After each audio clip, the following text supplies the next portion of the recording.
સદરપુર ચોકડી માં સદીમાનું મંદિર જોઈ શકો છો આપ। સદીમાના દર્શન કરાવી દઉં સદરપુર ચોકડી। હું ત્યાંથી નીકળ્યો તો એટલે એમ થઈ ગયું કે લાવો તમને દર્શન કરાવી દઉં। આવા વિડીયો ક્યાંથી જોવો છો કોમેન્ટમાં જરૂર બતાવજો અને કોમેન્ટમાં જય સદીમાં લખવાનું ભૂલતા નહીં। તમને મંદિરમાં લઈ જાઉં, મંદિરમાં ઘંટડીના સુર સંભળાવો, પછી માતાજીના દર્શન કરાવો। જોઈ શકો, જોઈ લો। જય સદીમાં અવાજની આવશે પાછળથી, જય સદીમાં લખવાનું ના ભૂલતા। આ સદીમાના દર્શન કરો, જય સદીમાં। બધાનો વિડીયો જોવાવાળાનું પણ સારું કરજે માં। આ સદીમાં સદરપુર ચોકડી ઉપર ત્યાંથી નીકળે તો લાવો તમને બધાને દર્શન કરાવી દઉં તો જોઈ શકો છો। જય માં સદી, કોનું સારું કરજે। આ પ્રસાદ અહીં ખાઈ લેવાનો, કોઈને લઈ જવો નહીં।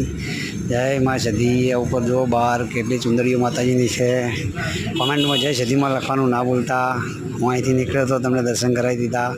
હવે ક્યાંથી જોવો છો કોમેન્ટ કરવાની જવાબદારી તમારી। જય સદીમાં।